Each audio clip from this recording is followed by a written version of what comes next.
if you want to be a skinny bitch, you gotta do skinny bitch shit. Okay? Now, let's talk about it. Hey guys, this is Andy with Mindset Matters More.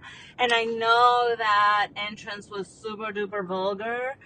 But I don't care because I have a very important message to give you guys and I wanted to get your attention. So, yeah. One of the things that I have found is that people always say they want more, they want more, they want more, but have never done anything to prove that they deserve more. Now, deserve is kind of a loaded word, and everybody inherently deserves more, but spiritually, have you shown the world that you deserve it? That's the question. And so I'm reminded of a time when I used to work at this big box chain um, home improvement store. I'm not going to say which one, but I worked in customer service, and the chain of command was like, manager of the desk. There was somebody who was like his backup, and then there were like the rest of us who worked the desk. So there was a guy who was, the backup, who was setting himself up to become manager of a section. So whether it was lumber, whether it was, plumbing or electrical, like that was his ambition to do this. But what I noticed, so in my 4 months of working there, I already got employee of the month because my philosophy is one that I believe that you guys are going to benefit from. So the reason that I bring this up is I'm going to finish the story in a second. But the philosophy is that you need to do the work of the next level in order to get to the next level.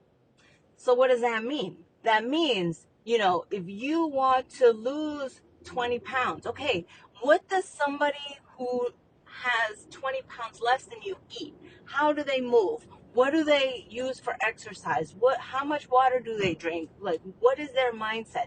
And you have to embody that and live like that before you actually are granted the body of somebody who has 20 pounds less.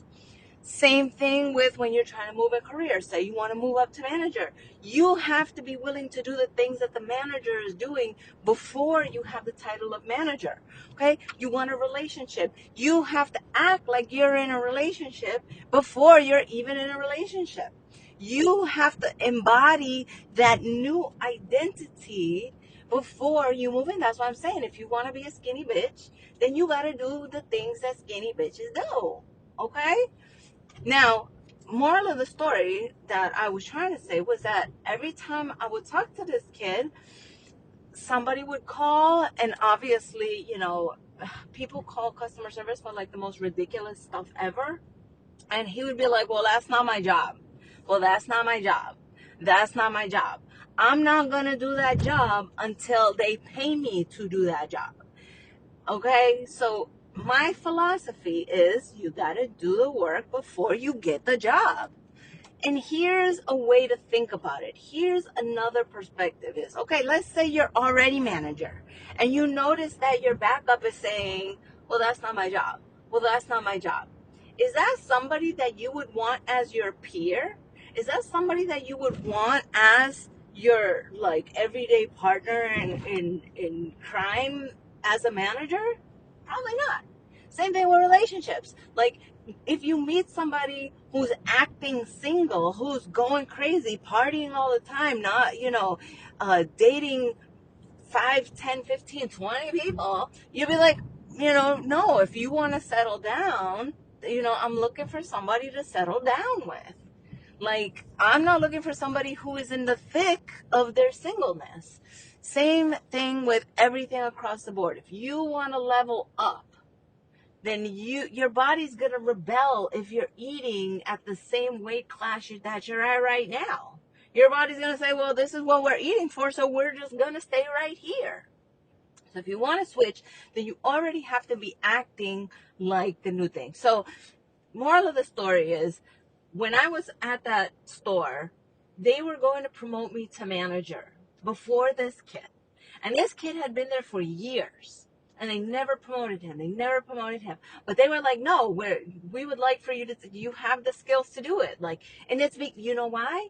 It's because I always raise my hand. It's because, oh, you need help? I got you. I'm customer service. I'm serving the customer. It doesn't matter if you were asking me something outside of the scope. If I can help you, I would help you because I'm trying to serve you as the customer and trying to have you leave with a better experience. So he got upset, maybe winds up leaving the company, but we just like we discover that basically I don't even want that position because my life isn't conducive to working that many hours. My life isn't conducive because I travel so much that, the demands of, having to be there as much as a manager would have to be. So I wound up leaving anyways. But like in 4 months, they were priming me to not even be a backup to a manager. They wanted me to be manager because I raise my hand and I'm willing to do whatever it takes. I'm willing to do, it doesn't matter what it is that you ask of me. I'm going to do it. And that's how you shift to a new reality. That's just how it is. If you want something, you have to act like you already have that thing. If you want something, you have to embody and adopt that identity. You cannot stay in that identity that you are in right now and be wondering, hey, why can't I change? Why can't I shift? Why is this my reality? It's because you're acting like that's your reality. It's because you're living a life and you're doing things that are supporting you to stay where you are. And now, I'm not saying that tomorrow, all of a sudden, you want to be rich, you should buy yourself a Lamborghini, and because that's not how that works, right? But here's the thing, okay? So let's say that it is that you want to make more money. Say that that's what your goal is, okay? You have to go into a store that you wouldn't normally go into, like a fancy store, right?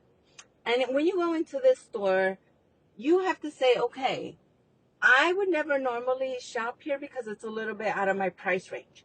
And you got to get comfortable in that store. You got to be like, I can buy anything in this motherfucking store if I wanted to. I have the money. I have the means. I can do it right now. You have to think like that. You have to get comfortable with it. Because I know for the longest time, I would go into a fancy store and I would be like, oh my God, everybody can tell that I cannot afford anything in here. I mean, I could, but I would never buy anything in there because I felt like I couldn't afford it. I didn't deserve it. It wasn't for me. That's not the lifestyle that I have. And I was subconsciously blocking myself from making more money. Like I could afford it technically, but I could never get to a place where I was making so much more that to me, it was like chump change to go buy stuff at this luxury store. So, moral of the story, again, all the morals of the stories are coming out today, is live in such a way that you already believe that you have that thing. There is no reality that you cannot believe that you have, that you cannot embody today. Like, email me. Tell me what you think that you cannot embody, and I will prove you wrong. I will give you 10 ways in which you can embody that new lifestyle today, and you're going to start to see amazing things happen to you. Okay, guys? Moral of the story, that's the end of my morals of the story. All right, guys, that's it for me. Check for links in the description. Love you guys. Bye.